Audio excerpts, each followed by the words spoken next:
Coming up this week on the Nintendo Directors Podcast, we discuss the future of the Square-Enix games on Switch, speculate about the studio behind the 3DS Zelda remakes and what they might be up to, and then we go over the Xenoblade Direct and a whole bunch more.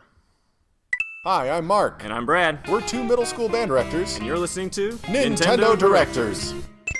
Hello, welcome to the Nintendo Director Podcast. This is episode 3009, and it is currently November 13, and we will be releasing this on November 16th of 2017.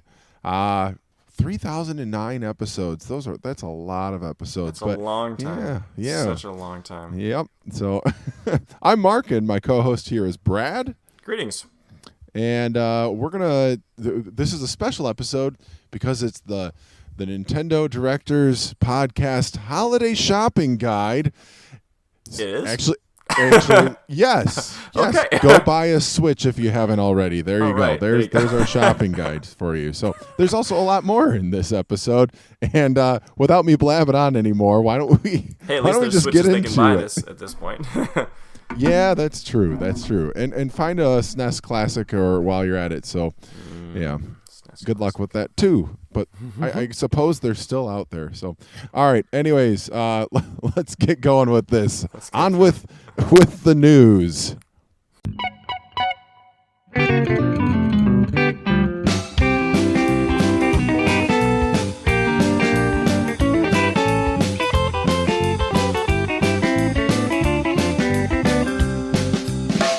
All right. The news. Brad, take it away. This week, the news is brought to us by, well, you and me, us. This is all it is. Oh man, our sponsors are drying up. They're just falling through. It's okay. Yeah, that's it. All right, that's fine. Fair enough. We got news though. Great. All right, so the first story in our news this week is brought to us from NintendoEverything.com, and basically that the company Bandai Namco, which many of you are familiar with their past history with Nintendo. Of course, they made the most recent Super Smash Bros. Game and many other titles. They are, quote, surprised at the success of the Switch, and they've recently released a couple of titles up until now. I think there's 4 of them total, 3 or 4 of them, or excuse me, what did I say? They're going to release up to 3 big titles. They want to announce them shortly after next year begins. If it's another like Bandai Namco museum, arcade museum, that would be a tragedy. Yes, absolutely. I might throw my Atari against the wall, but anyway. Well, better that than your Switch. So yeah, no, I was about to say Switch. I was like, no. I'm not taking this out on my Switch. Let's be real here. Yeah. Very cool. So yeah, that's good news, of course. Yeah, potentially really good. And the fact that they are, quote, surprised at the success of the Switch is unfortunate, but hey, we all live and learn. Yep. It seems like that's the way that a lot of publishers are talking about the Switch. Yeah, these days. which is both good, that it speaks well for the future of the console, and it also I get it with how poor the sales were for the Wii U, which I still Nintendo really dropped the ball with how they marketed that off the bat, because that was a really good system. I really enjoy my Wii U, but so I get why they say that, but still, at this point, the surprise is over. Like, it's good and it's selling. Like, start pumping out some games. And I will just say, if they make a Pac-Mania, I'd be sweet. I'd be really excited about that, because that was a sweet game. Did you ever play Pac-Mania back in the day? I didn't. It was like never really been a huge Pac-Man guy, actually. I don't know. Okay. This one was like 2.5D, the isometric view, like on an angle, right. And you could actually jump over the ghosts. But doesn't that kind of break the game? it does, until like the 5th level, when suddenly green ghosts can jump as well, and they jump whenever you jump. So, anyways, it was a really good game. Lots of strategy to it. So, cool. There we go. Yeah. I'd be interested to know the timeline of this. Obviously they're talking about 3 game announcements. I wonder if these are like multi-platform games that they were already planning to release, or if they're like, shortly after the Switch launch, they're like, oh, maybe we should make these exclusive games, or where that all kind of falls in there. I don't know. Yeah. Yeah. I'd be interested to. I mean, time will tell, I guess. Sure. Yeah. Okay. Well, second up on the news, we've got Zelda Remake Studio hiring for new quote unquote legend project. Ooh. And so this is Grezzo, yes. the company that made Ocarina of Time 3D and Majora's Mask 3D. Both fantastic. Well, of course they're based on great games, but they're past fantastic remakes in themselves as well. So obviously this lends itself to is this another Zelda game? Obviously the fact that they specifically wrote a legend project says a lot potentially. Right. But, so what do you think it is, Mark? I think it's going to be, well, what was it called? Link, The Faces of Evil for the Philips CDI? No. It's definitely the Wand of Gamelon. Yeah, okay, all right, I'm okay with that. Wait, is that the Zelda? Is that the Zelda one? The one where you actually play as Zelda? That might be. Either one needs to not ever be remade. They need to be 10 feet under. Just for nostalgic purposes, man. You gotta throw them a bone. If that's what they're remaking, man. Well, those are the ones that had the just awful video. Video it's just things, like, right? Yeah, it's just like the cartoon with right. Sorry, princess. So bad. Really terrible. Okay, no, so it won't be that. It won't be. It'll be that in 3D. No. Yeah. No, I wouldn't be surprised to see Skyward Sword. That'd be kind of cool. An yeah, HD. I mean, I guess at this point, that's really the only one they haven't remade up in terms of 3D Zeldas. Unless they did something like really cool, well, like those screenshots you've seen of like the original Zelda in kind of like a 2.5D, 3D type. Okay. Maybe something like that, or maybe what would be really cool is if they did Legend of Zelda Maker, like Mario Maker, and like. Oh, if they take you up, they could take you up through 16-bit. I'm purely speculating here at this point, but sure. that would be sweet. I don't know what else project. It would be. Maybe it'll be like Legend of Mana, Legend of how people say it. Maybe that fancy. Would be cool. That'd be sweet.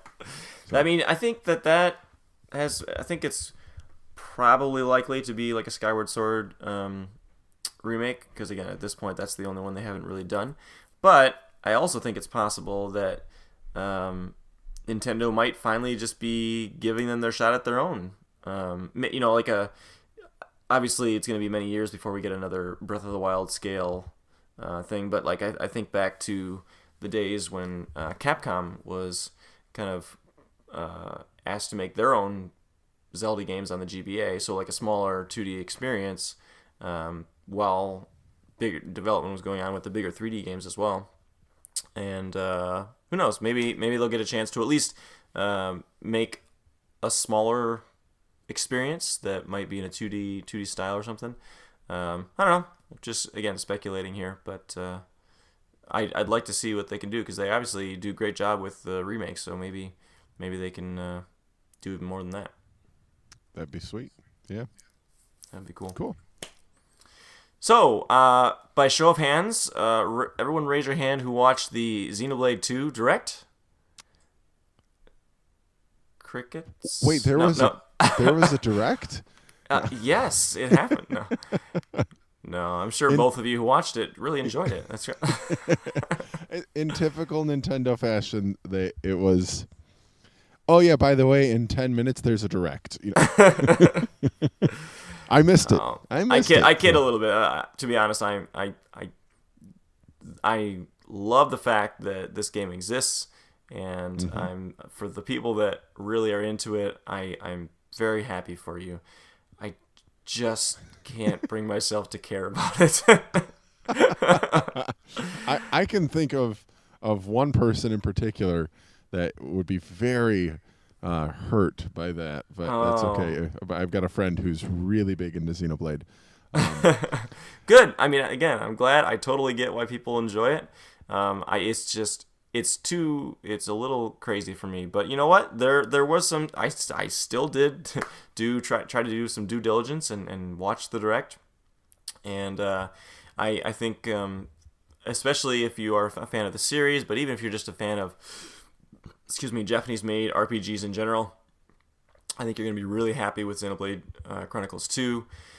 They made a point on the video to mention that the trailer itself would have Japanese voiceovers but English subtitles, which is something that they would be releasing as a day one patch right on when the game released, which seems such a small thing, but I know a lot of people that are really big into anime that yeah, are very much like purists about like I only want to hear the Japanese and I want right, to read English subtitles. So I yeah. get it's that's some fan service there. So For sure, yeah, and I totally get. I even know there's plenty of people who turned on the Japanese voiceovers for Breath of the Wild, just because they thought the English sure. voiceovers were pretty average, and so yeah, it was kind of interesting.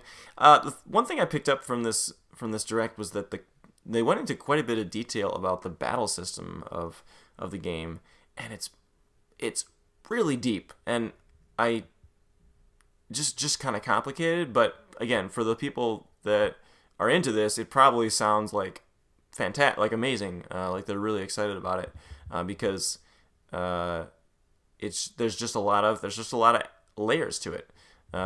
First of all, there's the whole system of drivers and blades. So like your main character Rex is a driver, and each driver can have multiple blades, which is kind of like a living weapon. I guess it's like is it animatronic, or is it just like some robot type thing that becomes a weapon, but is a real has the form of a person. I don't know exactly how it works, but so each driver can have multiple blades, and then each blade there's 3 different types of blades. There's attackers, tanks, and healers, and then each blade has multiple types of arts that they can learn, and and then you try to make combinations of those things, and it's all based on the context of the enemy you're fighting and what you need to bring the right blade to the right fight. And so I mean, there's a lot going on there, it seems like. Yeah, yeah, and the next point was that it's a very interesting world. Just it's a beautiful thing to look at. I've actually been checking out a couple screenshots while you were talking there, because I should be slightly informed on this. We're talking about it, but that's one thing I'll say about Xenoblade is that the world alone, how it looks, has been so close to hooking me into buying it on the Wii, and then on Wii U with X, and then now with X2. Like, Yeah. I'm oh man, I'm torn, but I've yet to take the plunge. It just looks like, I mean, it's such a vast space, and obviously they play with the whole scale thing, because part of the idea of that universe is that they're towns and cities and worlds that they live on are part of these ridiculously gigantic titans. So Right. like they're living on these living beasts, and so that has to do largely with the story. And in the trailer they mentioned that even titans have to die, and I'm assuming that kind of plays into it all. This being a third entry in the series, maybe there's going to be some kind of culmination of those world systems that are kind of coming into play. But so yeah, I'm very intrigued by the world. It just seems like I don't know, the whole Japanese RPG thing is not really my style of gameplay so much. Sure. But it's, again, for those who want it, that's great. Yeah. There's a day-night cycle, and that you can choose. You can like skip to where in the day you want to be, which is cool. They're releasing a season pass for the game, and that's going to include 5 updates between now and all the way through a year from now, a little more, just under a year from now, which is it's cool that they're already planning to support it that long. Not unlike Zelda, actually. They release. Actually, there's got 5 updates, so that's more than Zelda. But so they've got just small updates, everything from like a gear upgrade or all the way to full expansions of the story and whatnot. So that's cool. And then game comes out December 1st, and then you can expect some of the first DLC within that month. So yeah, Xenoblade 2. Again, if that's your game, go for it. I know they're always huge time sinks, but and that's the thing. As I get older, I'm like, man, do I really? Right. Especially when I've got a Breath of the Wild or a Mario Odyssey, me, already. Do I really want to dive into another 300-hour experience? Right. Right. I put 170 into Breath of the Wild, and I can't do more right now. So, but fair enough. Yeah. Fair enough. All right. So next, Zelda Breath of the Wild gets some Xenoblade 2 DLC this week. Right. That was kind of the last thing that came out of the Direct there. Yeah. Go ahead. That was courtesy IGN, IGN.com, and have you seen the picture of this? Have you seen I didn't see it. No. You should look it up. It's very unique. Obviously, the main character in Xenoblade 2, Rex, he has this kind of not mech suit, but like what do they call those things? The augmented or I should know. Exosuits or something like that. Yeah, that works. I'm sure that's not the name in Xenoblade, but like, it's the same idea. It's like things that connect onto your legs or something, and so it just kind of pulls it out a little bit. Pulls out adds some functionality, I guess. I'm assuming that's what it is because that's what it looks like anyway. But yeah, there it is. Mm-hmm. It's honestly, I'm not sure I would wear that in Breath of the Wild, but again, if you're a big Xenoblade fan, maybe this is your jam. Yeah, I guess. I think it looks bad. Okay. It looks out of place. You might as well give him a mustache and overalls. Okay. Well, seeing as the mustache has been showing up in lots of places, it probably shouldn't be. Yeah. Why not? Why stop there? Yeah, it's true. That's good. You might have been playing a little Mario recently. Mm-hmm. So yeah, there's that. The next story. So the next story is one that is, I'm really excited about this, and go on. That is that Square-Enix is now planning to aggressively make games for the Switch, which, yes, so much yes, because sure. The N64 and Square-Enix, Squaresoft at that point, though I don't think they're Square-Enix just yet, the breaking of that marriage, it hurt my soul. And because I grew up playing Final Fantasy on the Nintendo and Final Fantasy 2 and 3, which was 4 and 6 in Japan, the Super Nintendo, which I'm still kind of bitter that I called them 2 and 3 for so long, but I grew up on playing those games on Nintendo consoles, and we've gotten glimpses since then, but I'm optimistic for something I'm going to talk about later with this, but so they've got a lot of really cool games out there and great IPs that could be coming, but they're not ruling anything out. So like there's Project Octopath Traveler, which is going to be coming out next year, which I've played through the demo. You're pumped about. I'm really excited about that game. I think it's going to be fantastic. And then Dragon Quest 11, that will Dragon Quest 11 for the Switch, which seems like it'll be released next year as well.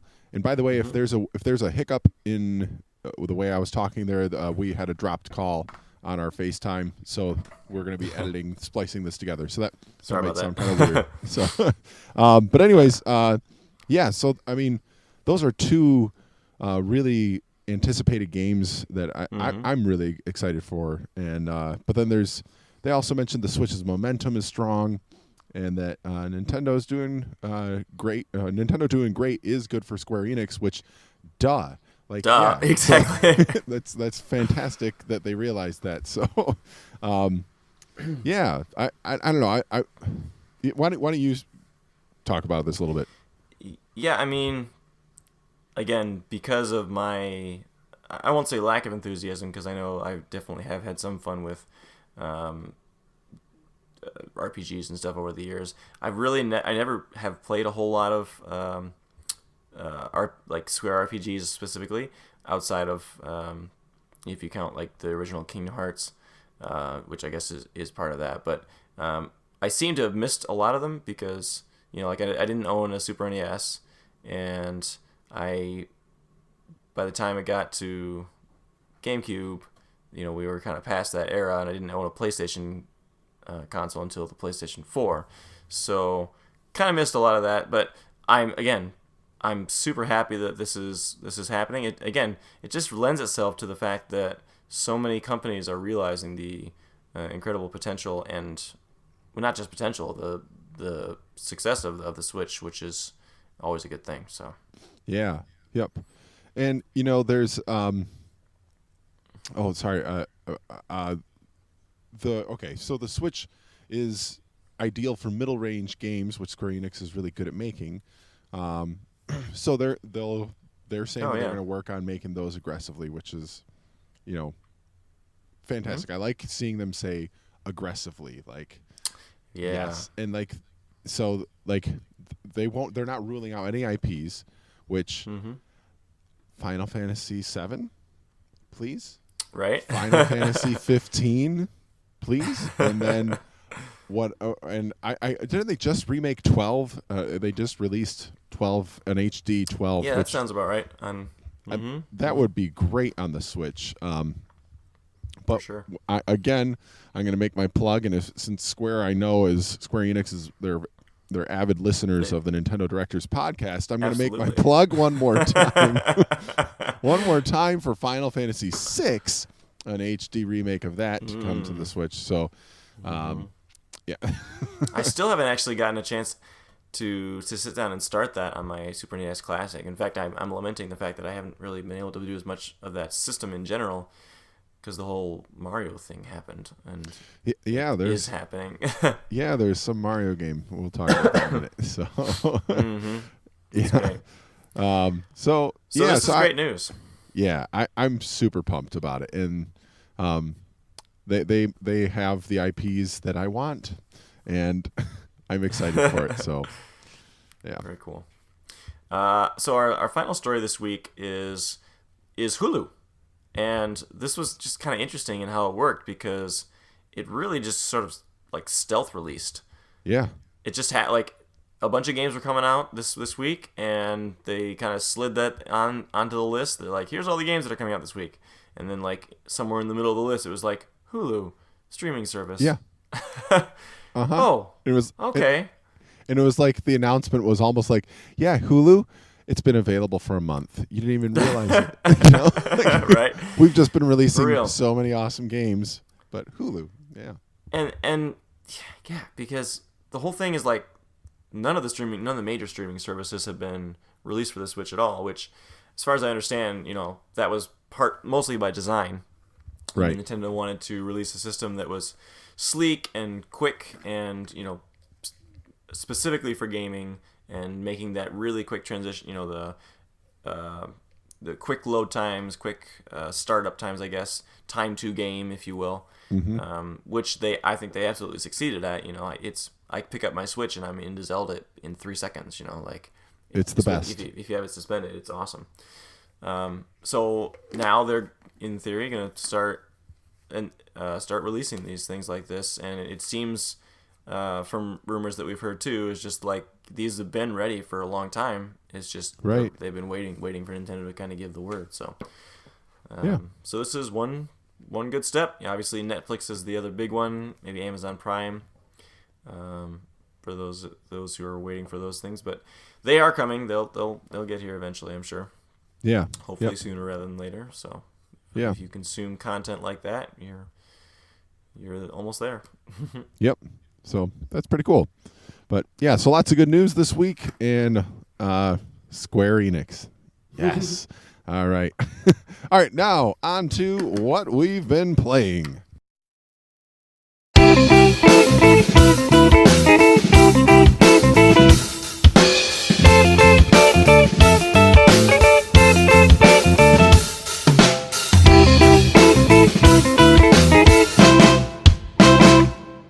All right, what we've been playing.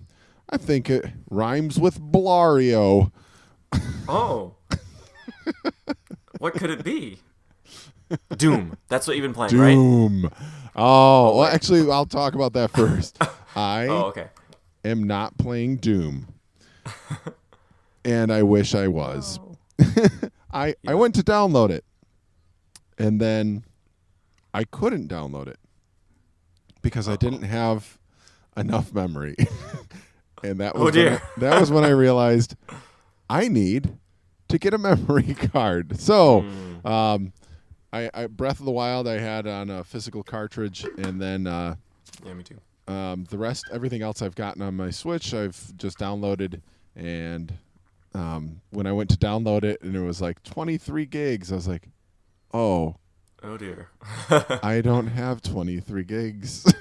So you bought the game and you were like, I'm ready to play No, this. Here we go. go. I was about to buy it, and that's when I saw okay. how much it had, and I was like, oh well, I guess I'll get this in like a week or two. So I'm doing some shopping right now for something that I should have purchased a long time ago, but I'm gonna finally get a memory card. And hey, you probably get a good deal on it for Black Friday somewhere. Yeah, yep. And I'd like to get one that's big enough that I can just put it in and leave it in, and not have to like keep switching out cards. So, so anyways, I will be playing Doom soon, and I will be playing Rocket League soon, and so many other games. But I've been playing Super Blario Odyssey, or Super Mario Odyssey. Oh, okay. I get it. So, I get it. Yeah. That's a good game. I like it. It's decent. It's got some. It is Brad Beyer approved, I would say. So I'll start. I tell my students that all the time when they do something stupid. I'm like, what are you doing? That is not Brad Beyer approved. That's good. I might have to steal that. I usually just look at them until they feel my shame. Wrath? Yes. Shame or the wrath. Here's my shame blanket that I'm putting on. Ooh, you should make that a thing. Get an actual blanket and then just. I'm gonna put this around your shoulders right now. This is. There were kids last year that wanted to make one. I don't know if they ever did. Really? But yeah. So, anyways, but yeah. So Super Mario Odyssey, it is really good. It's really really good, and Tell me more. Yeah. I right now I've made it. Through the first couple kingdoms, I've made it for three of them, I think. I'm in the Wooded Kingdom, Stream Gardens, which we're going to do a soundtrack review on this game at some point. But I'm just going to give you a brief preview of that future episode, in that when I got to Stream Gardens, the Wooded Kingdom, I was just like, this is the coolest song. It's like totally Ventures, like if you're familiar with the band The Ventures, but like it's so good. I'm going to stop right there because I'm going to save my gushing for the soundtrack review in a future episode. But yeah, it plays so well, this game. I love it. I absolutely love it. And I finally had to pull myself away from like, I'm going to get every power moon in this kingdom. And it's like, I've got a lot. Let's just move on. Right. So yeah, it's fantastic, and yeah. See, that's what I found myself doing too. Like normally I'm a person who will try to stay in an area until I have everything within that area, and then move on from there, because I am a completionist and I'm half a human being sometimes. But I found myself in this game. I was just so excited by what was coming next. And I basically found the moons that were kind of most obvious, or most face value that you could see, or that were obviously part of like the natural progression of the level. But I didn't do any, like, I found myself starting to just like do that and then continue on, because I was like, I want to see the next part of the world. And I kept hearing over and over that once you get to the end of the game, that's when the game really opens up, and then things get really, really exciting, and there's all kinds of cool stuff to do. And then you could go back and visit. And I'm actually I'm really glad I did kind of pursue that avenue. I did actually finish the game, or at least the main storyline. I did not finish the whole game, that's for sure. Okay. The main storyline I've finished, and just like everybody else, I was extremely impressed with both the actual ending of the game. I thought it was unique and surprising and cool, and also the finale of the Metro Kingdom. We're in New Donk City, which is just a completely joyful celebration of all things Mario. Cool. And it's really cool. So make sure you check that out. And I'm actually looking. I just found out there's a way you can go back and play that section again, and I definitely want to do that. So very cool. Yeah. So now that I'm kind of in the post game segment, not to spoil anything, but it does suddenly many more moons open up, and they you're able to explore. And I've just been really impressed with not just the worlds themselves, because there's so much creativity and the challenges that they're able to create, but just the incredible depth and the layering within the worlds themselves. They're not like this. I would say the Sand Kingdom that you go into early on is relatively large. It's pretty big, but most of the kingdoms aren't much larger than that, and yet they're so densely packed with so many moons. And I would say at least 95% of them. Okay, maybe I'll say that differently. Maybe about 5% of the moons that are available are just kind of there.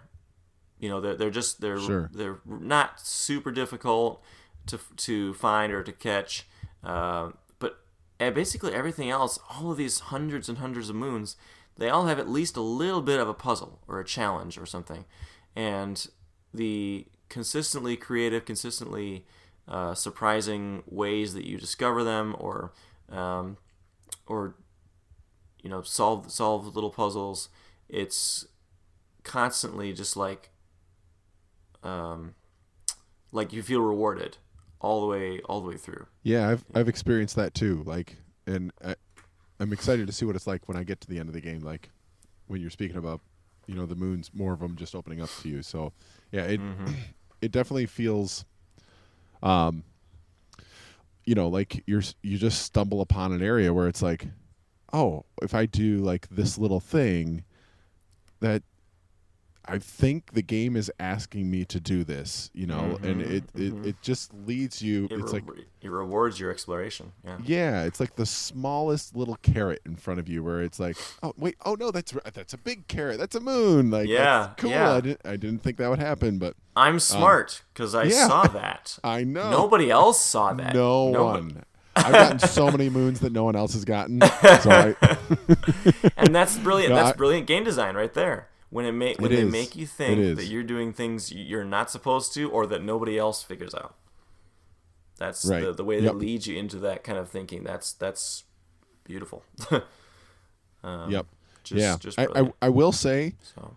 I have reached the point in the game where, and this isn't a major spoiler because we talked about it already, but I've reached the point in the game where I can look at Mario's nipples. So that's you have arrived, my friend. I've arrived. You have arrived. Yes. But no, oh man, the game is so good. And one last thing about the soundtrack, the Mario Odyssey theme with Paulina singing it, and Pauline, yeah, or Pauline, sorry, and then with that song from Stream Gardens, I'm thinking about arranging them for my middle school jazz band to play, because they're so cool and they're so fun. But, yeah, so. For sure. Do you notice? Again, we're not going to go into too much, but do you notice there are sections, much more than I would have expected, where there's just no music? Like when you get near the hub of the kingdom, there's the music, right? But on the outskirts, sometimes it's just quiet, which is unusual for me for a Mario game. Now, granted, there's something after you beat the game that you'll will make more sense, I think, for that. But still, I thought it was an interesting touch. Yeah. Just to make those quieter areas as well. So. Mm-hmm. Yeah. So that's Mario, guys. Yeah, that's all I've been playing really. Outside of Mario Kart on the way down for state finals. Brad and I both just had state finals for marching band last weekend, and so that. Did you upgrade to Mario Kart 8? Yeah. Yep. Yeah. We were doing that we had a group of about 4 or 5 people, and I don't play on 200cc, and the kid that was running it, he was hosting the game. He kept putting on 200. I'm like, oh man, like, dude. Okay, let's put it back on 150, please. But I just don't feel like 200cc is Mario Kart. It's F-Zero with Mario characters, and anyways, when we went to 150, I destroyed them. But at 200cc, I was not winning nearly as much as I should. As you should. As the teacher in this situation. So right. Anyways, but yeah, so I played a bit of that, and I think that's it. So yeah. Yeah, I played a couple hours on the ride. I snapped up a few moons for the cause. Nice. If you will. Yeah.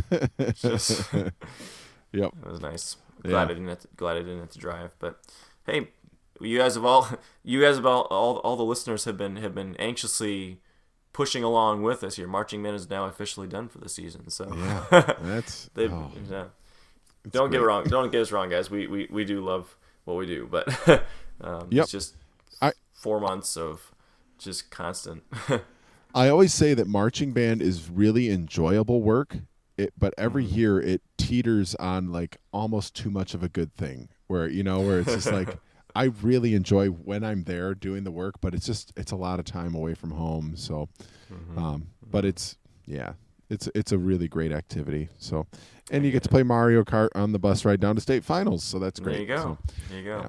Anyways. So I've been playing a lot of Mario. The other thing I have been continuing to play are my side little 3DS games, and that includes I finally did finish Phoenix Wright versus Ace Attorney. Or Ace Attorney versus Phoenix Wright, whatever. Which I can just say that game. I looked at my clock at the end of it, and it said I've been playing that game for like 50 hours. Wow. Now, granted, it is the game that I often play right before I go to bed, and so there may or may not have been several times, where it was left on for longer than it was intended to be, just because I may have dozed off. So, but that being said, I got to the very end of the game, and I finished it, and then all of a sudden, 11 or 12 quote special episodes opened up afterwards. Wow. Where essentially they're all like little epilogues where they have the main characters interact with every other character in the game, like where those characters are after all the events of the game. Wow. And each of them includes a new Professor Layton style puzzle. It was like 3 or 4 hours more of gameplay. That's pretty sweet. After the game was done. So very thorough, very enjoyable experience. Again, if you're into Phoenix Wright, if you're into Layton, you're going to like it. Especially if you're into both. So, and then, of course, without barely missing a beat, I jumped right into Ace Attorney Spirit of Justice, which is the most recent Ace Attorney game, and am enjoying that as well. So, that's what I've been playing outside of Mario, and I will continue to play Mario. I'm at like 260 or 70 moons, I think, maybe. And so I'm coming along, but I don't even have a quarter of, well, maybe I have a quarter. I don't know exactly how many there are, but I know there's 800 or 900 at least. Yeah. So I'm making my way, but nice. There's some just great surprises, great fun things after you beat the game that you're gonna love. So cool. Play it. We'll have to do maybe a spoiler cast or something, or at least maybe 10 minutes or something of just talking about the end game stuff once you kind of get there. That'd be fun. Yep. So cool. All right. Well, that's what we've been playing. Next up, we have a soundtrack review for you.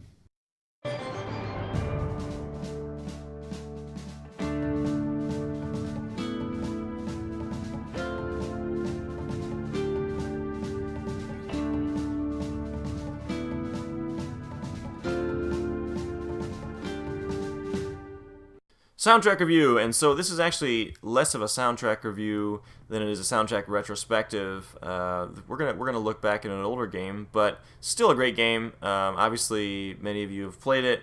It is called The Legend of Zelda: Majora's Mask, and this is just absolutely one of my favorite games. And I have just been kind of thinking about it recently, and so I just wanted to kind of go over a few of the unique things about this soundtrack, and play, of course, several of the examples for you. Because a lot of this stems back to the original, or to Ocarina of Time. If you listen to the soundtrack that they released before they even announced, this was several years ago, before they even announced the remake of Majora's Mask, though they released the whole soundtrack, much of it is identical to Ocarina of Time soundtrack. You remember that they wanted to, after they took like 6+ years to create Ocarina of Time, Nintendo wanted to make games faster, especially those in their main series. And so the original idea was to make Majora's Mask in like a year. And so they used many of the same assets, characters and music and technology and systems and stuff. And so they used them, reused them, and it allowed them to make the game a lot faster. Now, ultimately, it took them 2 years anyway, but it was still, they turned out a phenomenal game, and so there's a lot, though, that's the same between them, especially in the soundtrack. But it's the pieces, the music that is unique, that is made specifically for Majora's Mask, that makes it really stand out. And we're going to kind of go through little short snippets as we kind of talk through this here. But there's one, essentially the main theme of the game centers around the town of Clocktown. And if you're familiar with the kind of the story of the game, you fall into this sort of alternate reality world of Termina that's very similar in many ways to to Hyrule, but slightly different. And you are essentially playing Groundhog Day, the game. Right. So, have you played this, Mark? I had a friend who played it back in early college, and I watched him play here and there, like an hour here, an hour there, and so I'm familiar with what the game is. I never played it myself. I'm familiar with the soundtrack because of Smooth McGroove, which, if anybody out there listening to this doesn't know who Smooth McGroove is, he's a video game cover artist that does everything a cappella, and he did a bunch. All the parts, right? Yeah, yep, every single part, the drums, everything, it's all done vocally. And his cat makes its way into a lot of the videos, which is really cute. But yeah, so he did a lot of Zelda Majora's Mask, and it was a way for me to kind of be exposed once again to a lot of those tunes that I remember seeing my buddy play in college. So, yeah. Cool. So, again, going back to the main theme is this really interesting melody that I love how they differentiate in different scenarios. So, for instance, the opening of the game, and by the opening I mean you haven't actually started the game yet, but like you turn the system on, and it's the title screen essentially.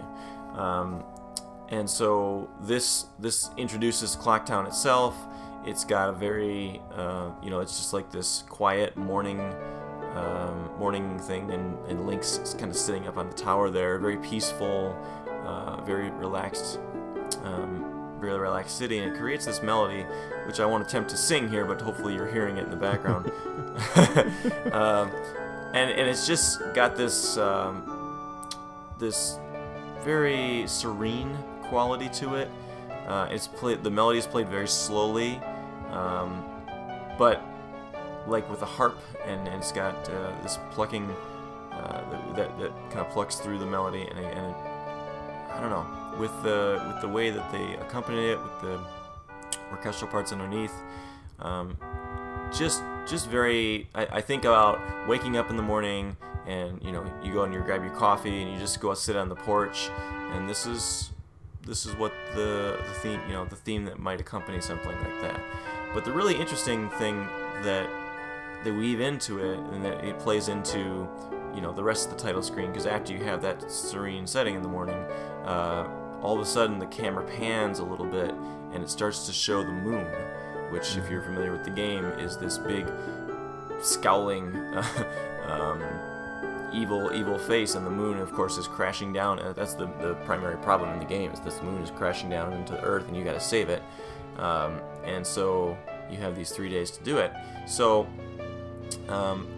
but the really cool thing is that as this melody's playing, all of a sudden the camera pans and there's the moon, and the composer starts to throw these subtle dissonances into the music underneath. And it's very soft at first, but then it kind of builds to and it crescendos and becomes the predominant voice. And ultimately, as the title screen, the actual words of Majora's Mask pop up on the screen, it transforms itself into Majora's the character, their actual theme music. So very, very descriptive and tone poem like.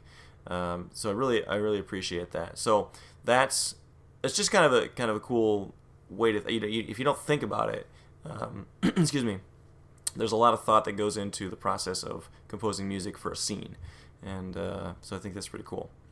So then you kind of proceed from there, and you actually get into the game, and after you go through the whole opening section, you become a Deku.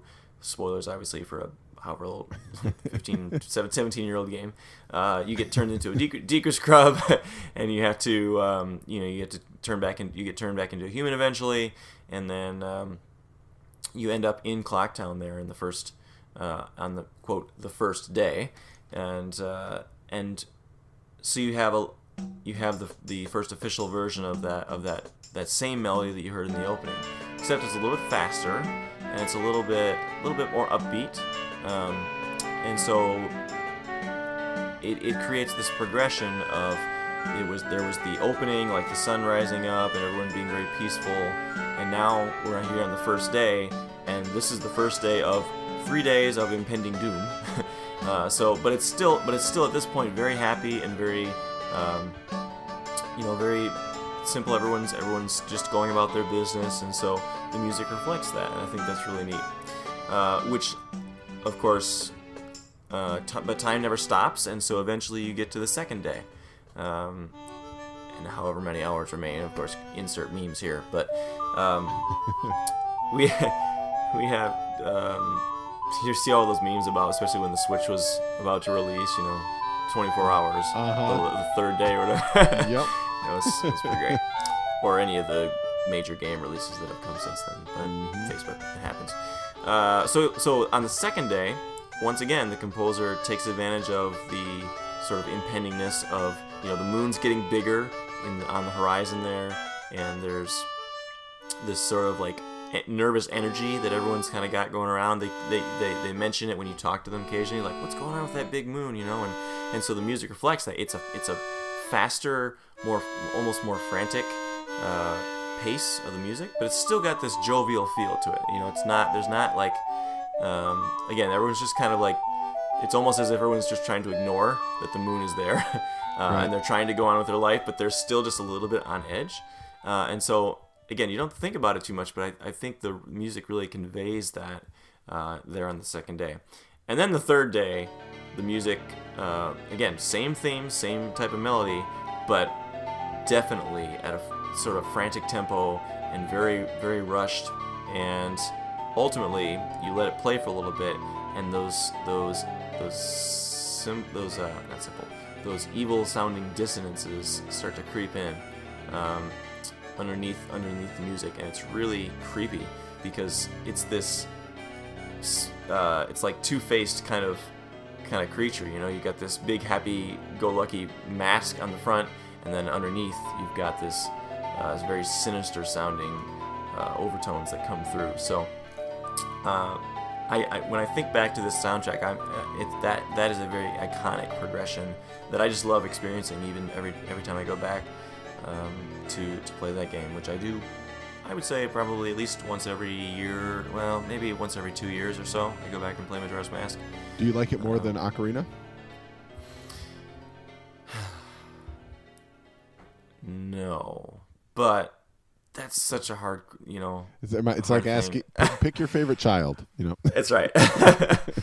I like it for different things. I really, really, one of the things that stuck with me about Majora's Mask was just all of the incredibly deep side quests that were so dependent upon time, and like, again, spoilers for a 17-year-old game, but like, for instance, you find out on the second day that the bomb shop was supposed to get in this new item, but their owner was robbed the night before, and so obviously the thing didn't come in.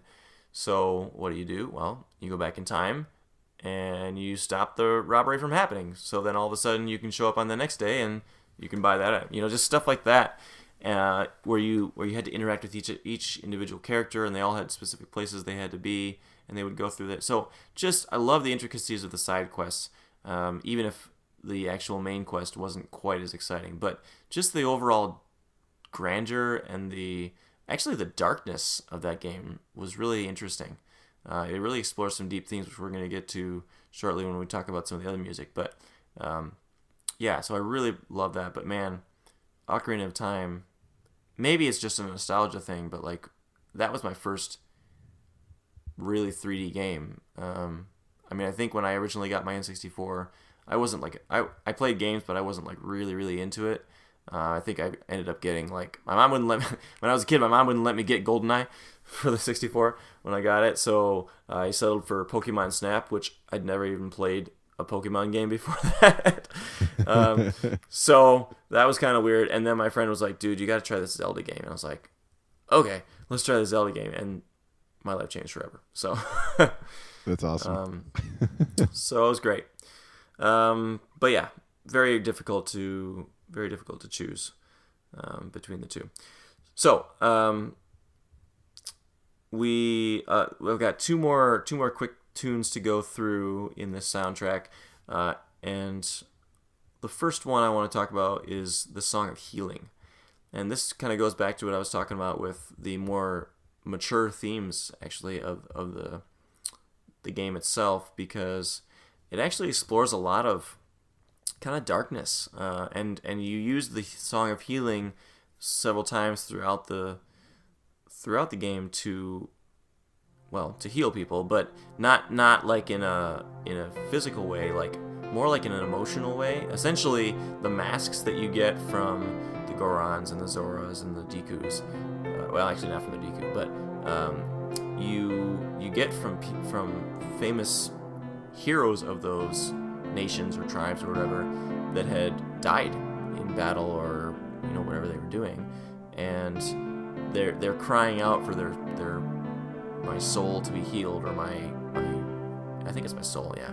And so you play this song for them, and it's this gorgeous but beautiful, like hauntingly, kind of almost disturbing melody that kind of washes over them and brings them peace. And so, in many ways, it's kind of dealing with death itself and learning to accept that and some of those kind of things. So, again, hopefully you're hearing that in the background right now, if I do my job right. So, just kind of put you kind of think back to those scenes. And I know when I first played the game, 15 years ago or whatever. That was totally lost on me.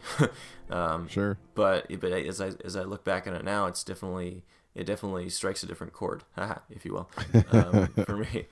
Cheesy band director jokes. Here we go. Yep. Okay.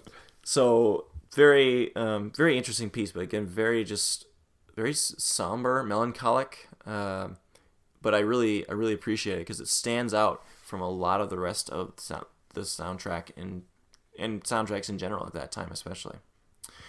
So there's that. There's the Song of Healing, and finally, the last piece that I wanted to cover from the soundtrack is completely the opposite of that, and that is the theme from the Deku Palace. I love this one. It's just so good, so catchy. This is a lighthearted, dance-like, bouncy, just unbelievably catchy and just really, really hard to get out of your head, actually, once you hear it a few times. It is a huge earworm. Yeah, for sure. And I just remember just like standing there and not, playing the game, just like listening to this over and over again. It's very repetitive, but it's, again, just very, you just want to keep listening to it. And so, the Deku Palace theme is completely awesome. I just love it. So, we'll let you listen to it for a couple seconds, but I just remember, my cousin and I remember back when this, I don't know, maybe a year or two after this game came out, we did a big recording session. We put a microphone up to the TV, essentially. And we just started recording. We actually did a lot of recording of like Banjo-Tooie and some from Ocarina of Time, some from this game. But because I wanted to have access to these tunes. This was so like on a CD player or whatever at the time, or MP3 files or whatnot. And I was just like, I want this, let's record most of these pieces for like maybe 2-3 minutes or something. Oh, but that, I think if I look back at those files, I recorded the DQ one for like 14 minutes or something stupid like that. That's awesome. So, yeah, I definitely like that too. That's approaching taking the hobbits to Isengard for 10 hours. That's awesome. For real. Yeah. Now, are we gonna play the theme with the toilet hand as well? We don't need to do that. But yeah. Speaking of which, that game also had some really wacky stuff. Really twisted. Yeah, just weird. Yeah. The toilet hand. Oh man. Toilet hand. Yeah. There's got to be memes about that somewhere too, I'm sure. Yeah, is there a mask for that hand as well? I don't know. Not a mask. Okay, good. Yeah, maybe an air freshener. That'd be nice. A mud mask, huh? Ooh. Okay. Anyways, let's move on. My favorite thing about that was that to give him, he's like, I want paper, but you could give him like the title deed to the Deku. It could be any kind of paper, so like you would get these title deeds for these Deku. It was okay. It was great. That's awesome. So, anyway, Legend of Zelda Majora's Mask, fantastic game, awesome soundtrack. That was our little retrospective on it today. Obviously, plenty more actual soundtrack reviews coming in the future, and retro game reviews. We just like to do one of the two of those things. So, yeah. And if you want to suggest one for us to revisit, send us an email. Send us an email or find us on Twitter. We're kind of at the show wrap-up anyway, so we might as well tell you. Yeah. This is you can write us an email at nintendodirectorspodcast@gmail.com, or you can find us on Twitter at n_directors, or on our YouTube channel for Nintendo Directors. And yeah, speaking of just all of these types of things, if you would like to, as they say, change the world, go on iTunes and leave us a review, please. We would love to see all those 5-star ratings. It helps get visibility for the show and get this show in more people's ear holes. Yes. So let's see. We today, as we said, is kind of the 13th of November. So our next, which we're going to post on Thursday, which is the 16th, which means that our next episode will be on November 30th. That's that Thursday. Gosh, we're coming to November. November has just flown by already. I know. Yeah. Crazy. So we obviously we post every other week. So that's when the next show will be. Anything for the good of the cause there, Mark? No, just 5-star reviews only on iTunes. Like, just tell your friends and family. Take their cell phone out of their pocket, open up iTunes, and write a review for them, and have them hit send so that they can right. just volunteer. Yeah, no coercion or anything. Just do it for them. Don't bother with it. Oh, no, but really, if you could do that, if you could give us a review, that'd be great. Yeah, definitely. Yeah, if you've been listening to this and you haven't reviewed us yet, come on. Okay, right. We've been pleading for a while. So yeah, right. Well, love for that. so that's episode 3009, and we'll be back then the week after Thanksgiving with a brand new episode, 3010th episode. Dang. Yeah. All right. What were we like in 1000? Oh man, 2000. we little ones. Yeah. We little ones. Yeah. We've been, before the internets. Yes. Yes. They're all laying around on cassette tapes. That's right. They've never seen the light of day, but Yep. but they were recorded. Tell you what. Yes, they were. You have to believe us. We're teachers. That's right. All right. Because you're getting this through the internet, and we told you that, right? So. Yes. Everything on the internet is true. All right. Great. Thanks for listening, everyone. Yeah, we'll see you in 2 weeks. Bye-bye.